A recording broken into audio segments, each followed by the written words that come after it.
Hello everyone, कैसे हैं आप सभी लोग। आप सभी लोगों का स्वागत है मेरे यूट्यूब चैनल बायो यूनिवर्स पर।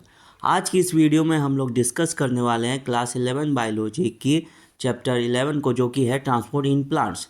तो इस चैप्टर के आधे से ज़्यादा हिस्से को हम लोगों ने डिस्कस कर लिया है। उसकी वीडियो आप लोगों को मेरे चैनल पर मिल जाएगी। अगर अभी तक आप लोगों ने नहीं देखा तो जाके वहाँ देख सकते हैं। इस वीडियो में क्या है कि हम लोग बचे हुए टॉपिक को डिस्कस करेंगे और चैप्टर को ख़त्म करेंगे।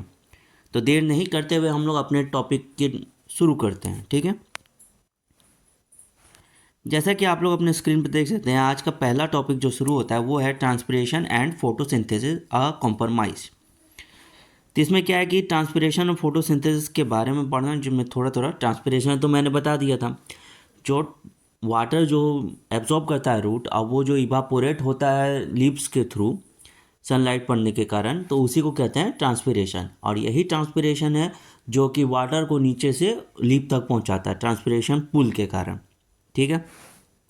अब फोटोसिंथेसिस तो जानते हैं, जिसमें कि खाना बनता है, मीन्स कि जिसमें प्लांट अपना फूड बनाता है, ग्लूकोज बनाता है, C6H12O6 ग्लूकोज का फॉर्मूला। चलिए देखते हैं इसमें क्या लिखा हुआ। Transpiration has more than one purpose. It creates transpiration pool for absorption and transport of plants. Number 2, supplies water for photosynthesis. Number 3, transports minerals from the soil to all parts of the plant. Number 4, cools leaf surface sometimes 10 to 15 degrees by evaporative cooling. Maintain the shape and structure of the plants by keeping cell turgid.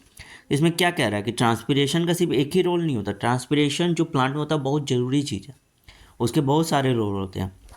पहला क्या, पहला तो ये है कि जो transpiration होगा, जो वाटर नीचे से जाके ऊपर में इवापोरेट है, उसमें एक ट्रांसपिरेशन पूल होता है। उस पूल के थ्रू क्या होता है कि जो वाटर जो होते हैं वो ऊपर तक पहुंचते हैं, क्योंकि बेसिकली क्या है कि वाटर जो शॉर्ट डिस्टेंस में ट्रैवल कर रहा है वो ट्रैवल कर रहा है डिफ्यूज़न की तरफ, ठीक है। उसमें रूट प्रेशर हो रहा है तो डिफ्यूज़न के थ्रू वो ट्रैवल कर रहा है। लेकिन जब उसको नीचे से ऊपर जब लॉन्ग डिस्टेंस में ट्रांसपिरेशन करना है, मीन्स ट्रांसफ़र करना है, तो वो कौन करेगा, ट्रांसपिरेशन। तो एक वो हो गया। फिर उसके बाद क्या है कि वो जब वाटर को वहाँ तक पहुँचा रहा है, ट्रांसपिरेशन हो रहा है, तो इसका ये मतलब कि वो लीफ तक भी वाटर जा रहा है। तो वो जहाँ लीफ में फोटोसिंथेसिस हो रहा है उसमें भी हेल्प हो जाता है, क्योंकि वाटर के थ्रू फोटोसिंथेसिस होता है, उसमें ज़रूरत होता है। तीसरा काम क्या है कि ट्रांसपिरेशन के कारण सॉइल से जितने मिनरल्स होते हैं वो रूट एब्जॉर्ब कर पाता है, ठीक है। क्योंकि वहाँ पे जब अर्ज क्रिएट होगा कि एब्जॉर्ब करना है, तभी वो ना एब्जॉर्ब करेगा। और ट्रांसपिरेशन नहीं होगा ना तो क्या है कि प्लांट मर जाएगा, वो सूख जाएगा, उसके अंदर पानी ही नहीं बचेगा।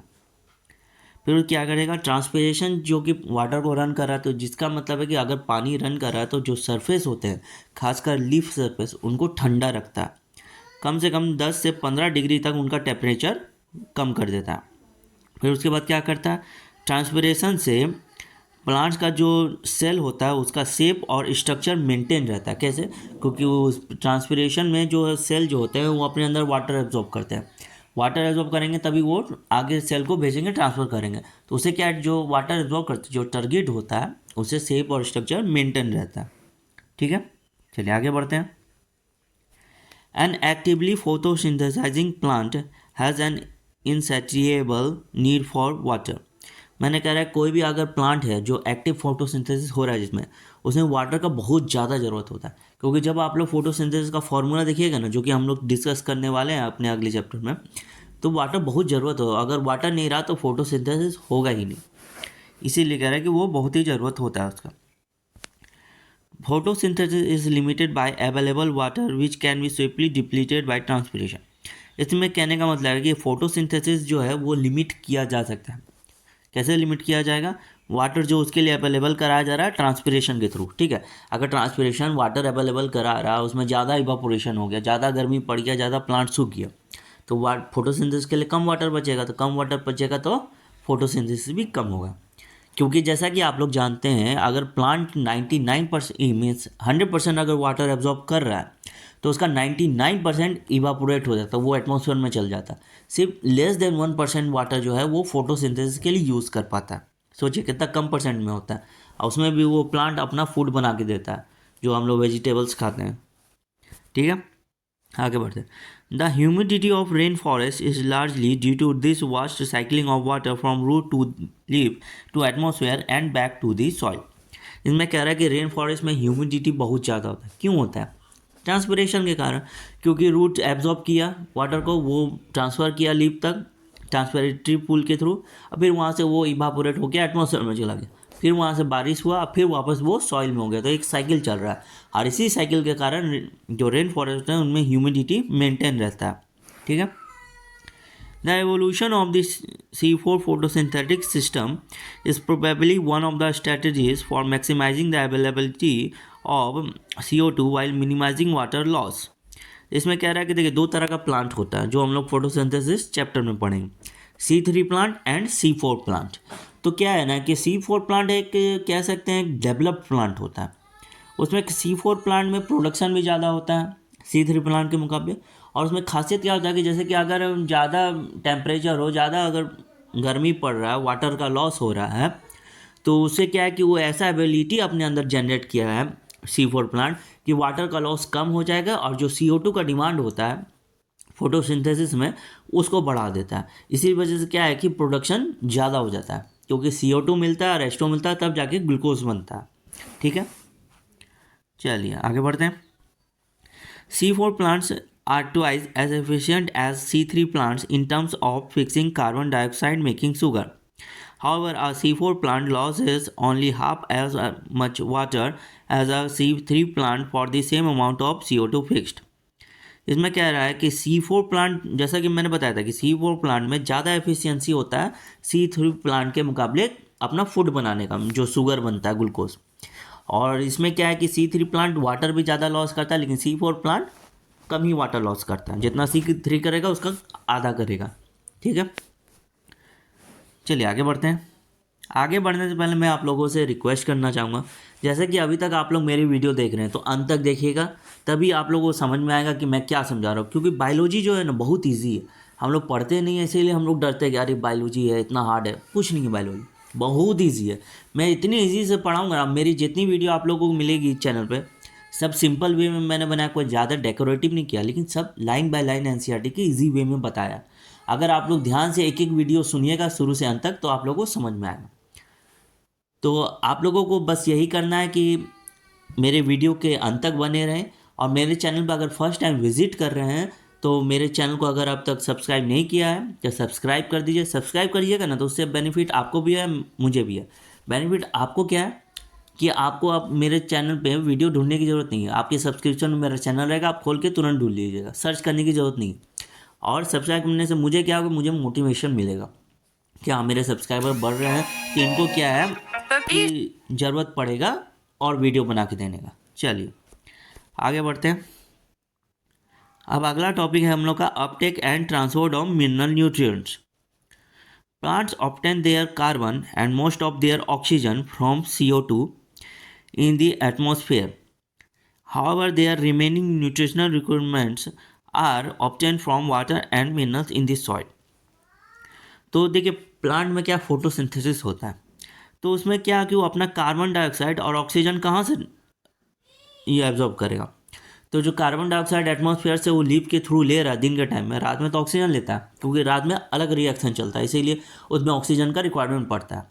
ठीक है, वो भी हम लोग पढ़ेंगे कि रात में क्यों ऑक्सीजन लेता है और दिन में क्यों कार्बन डाइऑक्साइड लेता है।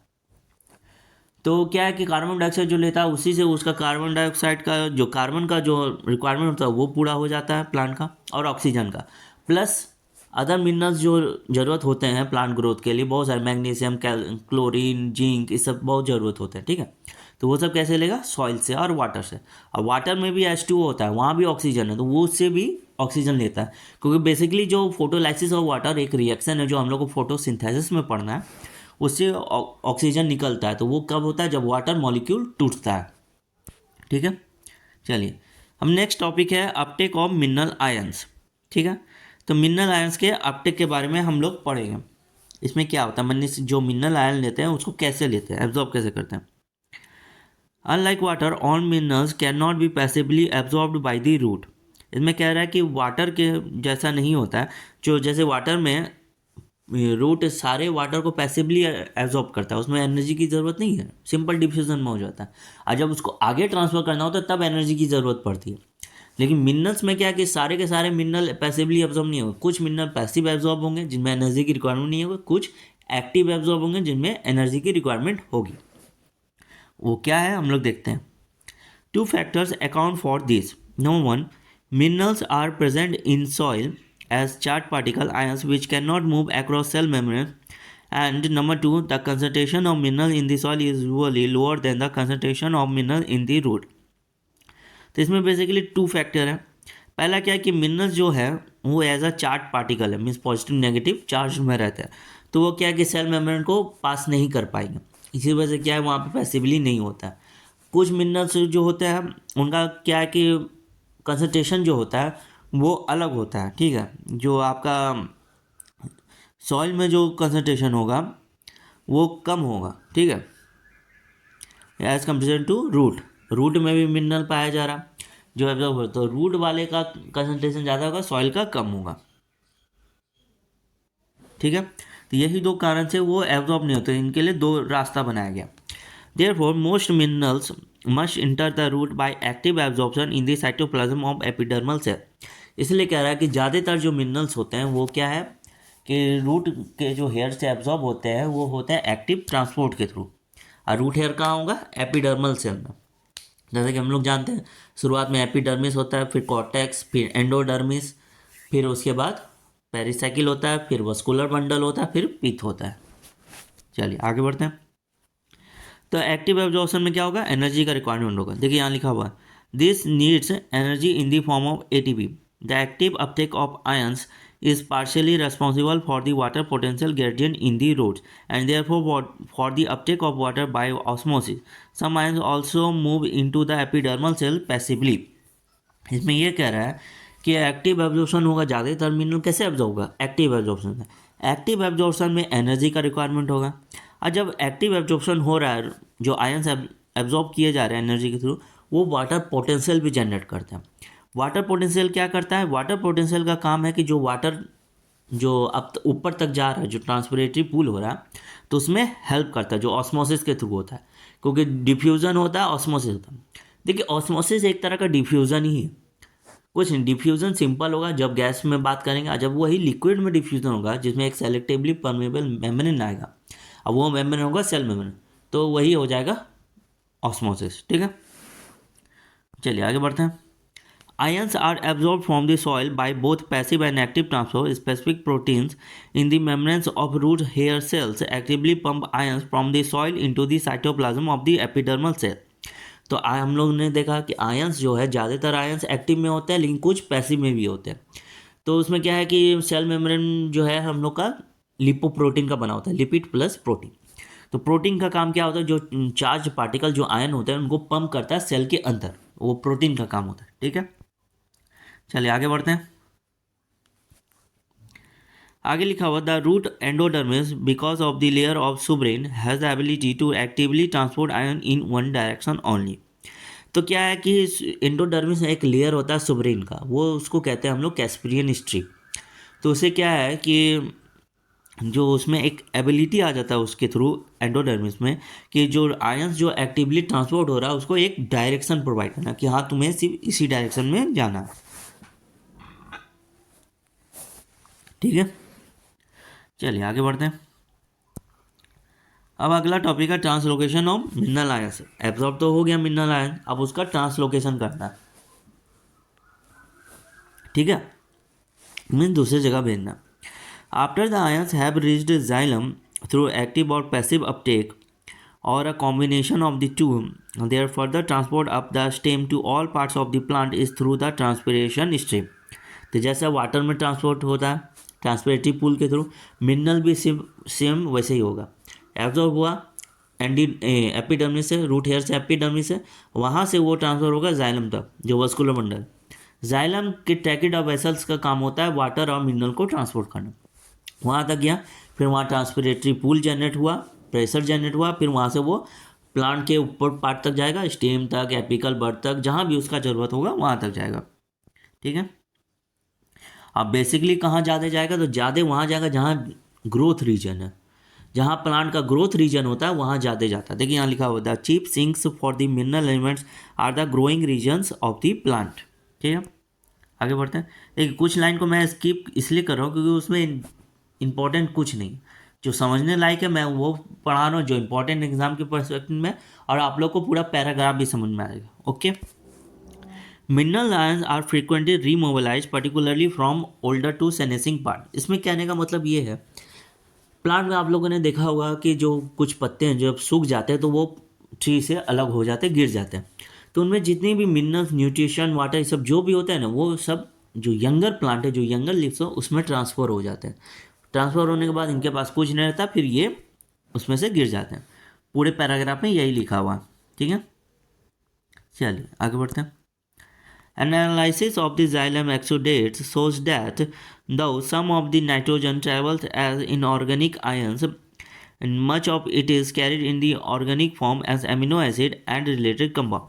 इसमें कह रहा है कि जब एनालिसिस किया गया जाइलम का, तो उसमें यह देखा गया कि जो नाइट्रोजन है, ठीक है, कुछ नाइट्रोजन जो है ऑर्गेनिक फॉर्म में ट्रांसफ़र हो रहा है और कुछ नाइट्रोजन जो है इनऑर्गेनिक फॉर्म में हो रहा है। ठीक है, ऑर्गेनिक और इनऑर्गेनिक दोनों फॉर्म में कुछ नाइट्रोजन ट्रांसफ़र हो रहे हैं। ठीक है, तो इनऑर्गेनिक में इनऑर्गेनिक आयन रहेंगे और ऑर्गेनिक फॉर्म में जो नाइट्रोजन रहेंगे वो रहेंगे एमिनो एसिड, जो कि क्या है, बिल्डिंग ब्लॉक है प्रोटीन का। प्रोटीन इसी से बनता है, जैसे घर कैसे ईट से बनता है, तो वो एमिनो एसिड ईट है जो कि आपस में मिलेगा और एक प्रोटीन बनाएगा। ठीक है, चलिए आगे बढ़ते हैं।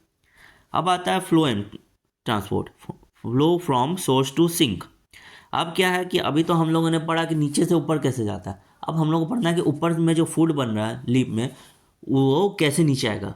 तो बेसिकली ये जान लीजिए, जैसे वाटर मिनरल का ट्रांसपोर्ट करने का काम है जाइलम का, तो फूड का ट्रांसपोर्ट करने का काम है फ्लोएम का। ठीक है, food primarily sucrose is transported by the vascular tissue phloem from a source to a sink.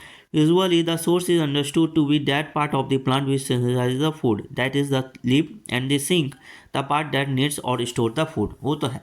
इसका कहने का मतलब है कि बेसिकली ये समझा जाता है कि फूड जहाँ बन रहा है वही सोर्स है। जाहिर सी बात है, जहाँ लीफ है वहाँ जहाँ फूड बना तो वही सोर्स होगा, और सिंक कहाँ होगा, जहाँ उसका ज़रूरत होगा, जहाँ उसको स्टोर किया जाएगा। ठीक है, but the source and sink may be reversed depending on the season or the plant's need.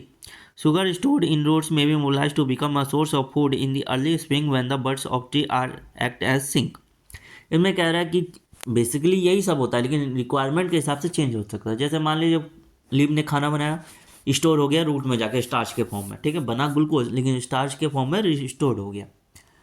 तो फिर जब वो ग्रोइंग सीजन आता है, स्प्रिंग सीजन, तो उसमें बेसिकली क्या है कि जो ऊपर के पार्ट होते हैं प्लांट्स के, जो बर्ड्स होते हैं, उनको ग्रोथ करने के लिए खाने का ज़रूरत होता है, तो वो खाना फिर नीचे से ऊपर जाता है। ठीक है, वो रूट से जाता है, तो वहाँ सोर्स का काम किया रूट और सिंक का काम किया बर्ड। ठीक है, तो वो चेंज होते रहते, यही कहने का मतलब। They need energy for growth and development of the photosynthetic apparatus। Since the source sink relation is variable, the direction of movement in the phloem can be upward or downward, that is bidirectional and unidirectional। तो इसमें क्या रहा कि water का transport तो unidirectional था, नीचे से ऊपर, बाई डायरेक्शन नहीं था। लेकिन फूड का ट्रांसपोर्ट क्या है ना, अपवर्ड भी हो सकता है, डाउनवर्ड भी हो सकता है। यूनिडायरेक्शनल एक डायरेक्शन में भी जा सकता है, मल्टी डायरेक्शन में भी जा सकता है, मीन अलग अलग डायरेक्शन में भी वो जा सकता है, जहाँ उसका ज़रूरत होगा वहाँ जाएगा। ठीक है, चलिए आगे बढ़ते हैं। याद रखिएगा, वाटर का ट्रांसपोर्ट सिर्फ एक डायरेक्शन में होगा, लेकिन फूड का ट्रांसपोर्ट एक में भी हो सकता है, दो में भी हो सकता है, मल्टी में, जहाँ उसका ज़रूरत होगा। Phloem sap is mainly water and sucrose, but other sugars, hormones and amino acid are also transported और ट्रांसलोकेटेड थ्रू फ्लोएम। इसमें कह रहा है कि देखिए, फ्लोएम का मेनली काम है कि फूड को ट्रांसपोर्ट करना, जो सुक्रोज, जो ग्लूकोज बनना है वो ट्रांसपोर्ट होगा सुक्रोज में, और जाके स्टोर होगा स्टार्च के फॉर्म में, याद रखिएगा। ठीक है, तो फ्लोएम सैप में क्या है, वाटर है, सुक्रोज है, लेकिन फ्लोएम में अदर सुगर्स भी होते हैं, एमिनो एसिड भी होता है, और हार्मोन्स, इस सब को भी ट्रांसपोर्ट करने का काम करता है फ्लोएम। ठीक है, आगे बढ़ते हैं। द प्रेशर फ्लो और मास फ्लो हाइपोथेसिस। अब एक हाइपोथेसिस आता है जिसको कहते हैं प्रेशर फ्लो और मास फ्लो हाइपोथेसिस। ये हाइपोथेसिस क्या होता है ये देख लेते हैं हम लोग। The accepted mechanism used for the translocation of sugar from source to sink is called the pressure flow hypothesis. Glucose is prepared at the source by photosynthesis, it is converted to sucrose और disaccharide. तो क्या है कि वो source में food बना, glucose बन गया लीफ में, अब वो उसका जहाँ ज़रूरत है सिंक में वहाँ ट्रांसफ़र होगा। तो जो ट्रांसफ़र हो रहा है ना उसी को कहते हैं प्रेशर फ्लो और मास फ्लो हाइपोथेसिस, क्योंकि जो भी ट्रांसफ़र होगा एक मास में होगा, बल्क में, इसीलिए इसको कहते हैं कि प्रेशर फ्लो और मास फ्लो हाइपोथेसिस। समझ में आ गया कि प्रेशर फ्लो और मास फ्लो हाइपोथेसिस क्या है? जो फूड बन रहा है उसका जो ट्रांसफ़र हो रहा है जहाँ उसका ज़रूरत है। अब प्रेशर इसीलिए यहाँ आ रहा है क्योंकि यहाँ प्रेशर जनरेट होता है ना तभी ट्रांसफ़र होता है, ठीक है, high pressure to lower pressure में ट्रांसफ़र होगा। और ग्लूकोज बना लीफ में, ट्रांसफ़र जब करें तो वो सुक्रोज में कन्वर्ट होगा, और वही जब स्टोर्ड होगा तो वो स्टार्च के फॉर्म में होगा, ठीक है।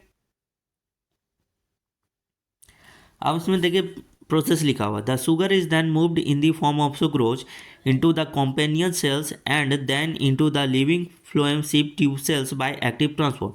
एकदम ध्यान से सुनिएगा जो मैं बात बता रहा हूँ। द शुगर जो है वो मूव करता है, सुक्रोज में कन्वर्ट हो जाता है, वहाँ से जाता है कॉम्पेनियन सेल में जो फ्लोएम का पार्ट है, फिर कॉम्पेनियन सेल से वो सिप ट्यूब में जाता है जो कि फ्लोएम का पार्ट है, और वो वहाँ एक्टिव ट्रांसपोर्ट होता है, ठीक है। This process of loading at the source produces a hypertonic condition in the phloem. Water in the adjacent xylem moves into the phloem by osmosis. As osmotic pressure builds up, the phloem sap will move to areas of lower pressure. तो इसमें जो जो transfer हो रहा है source से, जो loading करके आगे ट्रांसफ़र हो रहा है, तो इसमें फ्लोएम में हाइपरटोनिक सॉल्यूशन हो जाता है, ठीक है। हाइपरटोनिक कंडीशन हो जाता है, इसमें क्या होता है कि मटेरियल अंदर जा रहा है तो कंसंट्रेशन गड़बड़ हो जाता है, अंदर बाहर का अधिक और कम हो जाता है, ठीक है, इसलिए हाइपरटोनिक हो जाता है। तो ये जो अंदर बाहर का कम होता है प्रेशर, इससे क्या होता है कि जाइलम से वाटर मूव करता है फ्लोएम की तरफ ताकि मूवमेंट को ईजी कर सकते हो। तो कैसे होगा? ऑस्मोसिस के थ्रू। तो वहाँ पे एक प्रेशर जनरेट होता है जो ऑस्मोटिक प्रेशर बनता है। वो ऑस्मोटिक प्रेशर क्या करेगा? वो फ्लोएम सैप को मदद करेगा वाटर के थ्रू कि वो हायर एरिया से लोअर एरिया तक मूव करे, और फिर वैसे ही फूड भी ट्रांसफ़र होता है, ठीक है। At the sink, osmotic pressure must be reduced. Again, active transfer is necessary to move the sucrose out of the phloem sap and into the cell, which will use the sugar, converting into it energy, starch और सुलो। तो इसमें क्या हुआ कि जैसा कि देखा कि पहले वो सेल एब्जॉर्ब किया, कंपेनियन सेल सिप ट्यूब में गया, फिर वहाँ से जाइलम उसको वाटर भेजा, इसमें ऑस्मोसिस के थ्रू गया, फिर वहाँ पे सेल में हाइपरटोनिक कंडीशन बना, फिर वहाँ पे ऑस्मोटिक प्रेशर जनरेट हुआ। वो ऑस्मोटिक प्रेशर क्या किया? फ्लोएम को मदद किया फूड को आगे ट्रांसफ़र करने में, फिर जहाँ पे उसका ज़रूरत है वहाँ तक गया, फिर उसके बाद जो सेल से जिसको ज़रूरत है वहाँ से फूड वूड जो बनाया उसने सुक्रोज ग्लूकोज वो निकल गया, फिर वो अपने आप को वहाँ पे यूज़ हुआ, केमिकल रिएक्शन हुआ, फिर एनर्जी बना और स्टार्च में कन्वर्ट हुआ, ठीक है। यही प्रोसेस होता है फूड ट्रांसफ़र का। अगर आप लोग को समझ में नहीं आया तो इसको आप लोग रिपीट करके देख सकते हैं, ठीक है। चलिए आगे बढ़ते हैं। As sugar are removed the osmotic pressure decreases and water moves out of the. तो वाटर का काम तो खत्म हो गया, वो तो फूड को ट्रांसफर करवा दिया ना, तो अब उसका क्या काम? वो फ्लूम से बाहर आ जाएगा, ऑस्मोटिक प्रेशर भी खत्म हो जाएगा, फिर वो अगला सेल में जाएगा जिसको ट्रांसफर करवाना, ठीक है। To summarize, the movement of sugars in the phloem begins at the source, where sugars are loaded, actively transported into the sieve tube. Loading of the phloem set up a water potential gradient that facilitated the mass movement of the in the phloem. इसमें कह रहा है कि summarise करने का ये मतलब है, शॉर्ट में बताया कि हुआ क्या ऊपर। तो इसमें ये हुआ कि जो शुगर घुसा फ्लोएम में कंपनियन से होते हुए सिप ट्यूब में, वहाँ हुआ एक्टिव ट्रांसपोर्ट, ठीक है। तो एक्टिव ट्रांसपोर्ट हो गया, सिप ट्यूब में चला गया, फिर वहाँ पे आया फ्लोएम सैप में क्या आया? वाटर आया, जो जाइलम वहाँ पे वाटर भेजा, ऑस्मोटिक प्रेशर जनरेट हुआ, वाटर पोटेंशियल ग्रेडियंट जनरेट हुआ, फिर उससे मूवमेंट हुआ जिससे कि मास मूवमेंट हुआ फ्लोएम का, वही लिखा हुआ है यहाँ पर, ठीक है। Phloem tissue is composed of sieve tube cells which form long columns with holes in their end walls called sieve plates. अब एक होता है सिप प्लेट्स, वो क्या होता है? देखिए फ्लोएम टिश्यू में 4 चीज़ होते हैं, companion cell, sieve tubes, phloem parenchyma, phloem fibre. Xylem में क्या होता है? टैकेड वेजल्स, जाइलम फाइबर और जाइलम पैरेन्काइमा, ठीक है, ये 4 चीज़ के बने होते हैं।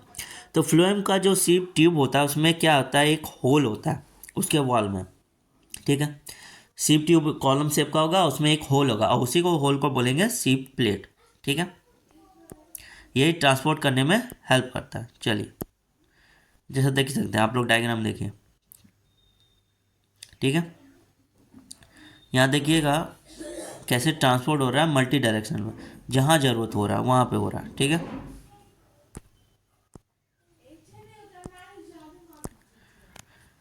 The loss of solute produce a high water potential in the phloem and water passes out returning eventually to xylem। तो xylem के पास वाटर चल जाएगा, जैसा कि अभी मैंने ऊपर बताया कि जब जो खाना लेके गया था वो phloem से निकल गया, ऑस्मोटिक प्रेशर ख़त्म हो गया, वाटर भी बाहर आ गया, तो उसमें वाटर पोटेंशियल जनरेट होता है बहुत हाई लेवल पे। हाई लेवल पे वाटर पोटेंशियल जनरेट होगा फ्लोएम में, वाटर बाहर आ जाएगा और फिर वापस से जाइलम के पास चला जाएगा, ठीक है। A simple experiment called griddling was used to identify the tissue through which food is transported। Sorry. अब क्या है कि एक्सपेरिमेंट किया गया था जिसमें कि प्लांट के टिश्यू को लिया गया, उसका ग्रिलिंग किया गया, ठीक है। ग्रिलिंग में से कि एक तरह का पीसना टाइप का। तो उसमें देखा गया कि फूड जो है कैसे ट्रांसपोर्ट होता है, उसको कौन ट्रांसपोर्ट करता है। तो उसमें देखा गया कि फूड को ट्रांसपोर्ट करने वाला फ्लोएम है, वाटर को ट्रांसपोर्ट करने वाला जाइलम, ठीक है। यही चीज़ आगे पैराग्राफ में लिखा हुआ है। अब ये आया था समरी। समरी तो आप लोग पता है, जो हम लोगों ने चैप्टर में पढ़ा उसका शॉर्ट लिखा हुआ है। चलिए अब यहाँ से हम लोग का चैप्टर ख़त्म होता है और मैं आप लोगों से अब विदा भी लेना चाहूँगा। अब हम लोग क्या है ना कि अपने अगले चैप्टर में मिलेंगे, जो कि है चैप्टर 12 मिनरल न्यूट्रिशन। उसमें पढ़ेंगे प्लांट के लिए कौन कौन मिनरल ज़रूरत होते हैं और कौन कौन नहीं, ठीक है। तो उम्मीद करता हूँ कि मेरा पढ़ाया हुआ तरीका आप लोग को पसंद आया हो, मेरी वीडियो अच्छी लगी हो। और भी वीडियोज़ हैं मैंने बना के रखे हुए हैं, चैप्टर 1 से लेकर 10 तक सब आप लोगों को मेरे चैनल पर मिल जाएंगे। और मैं क्या है कि मैं वीडियो सिंपल तरीके से बनाता हूँ, कोई डेकोरेटिव नहीं है मेरा। सिंपल है कि ये लाइन बाय लाइन पढ़ाओ और नॉलेज दो बच्चे को, ताकि उस बच्चे में कॉन्फिडेंस बने कि बायोलॉजी बहुत इजी है, हार्ड नहीं है, और एग्ज़ाम में हर एक क्वेश्चन जाके सॉल्व करे और हाई स्कोरिंग मार्क्स करे। मेरा यही टारगेट है। तो उम्मीद करता हूँ कि आप लोगों को अब समझ में आया होगा, अच्छा लगा होगा। अगर अभी तक आप लोगों ने मेरे चैनल को सब्सक्राइब नहीं किया तो प्लीज़ सब्सक्राइब कर दीजिए, क्योंकि मैं आप लोगों के लिए इतनी मेहनत कर रहा हूँ, इतना चाहत रखा हूँ आप लोगों के लिए, तो आप लोग भी मेरे लिए कुछ कर सकते हैं। अब वो है चैनल सब्सक्राइब कर दीजिए। ओके, चलिए बाय बाय, टाटा। अब हम लोग मिलते हैं अपने अगले वीडियो में, फिर हम लोग अपने सफ़र को वहाँ से आगे बढ़ाएंगे। चलिए बाय बाय।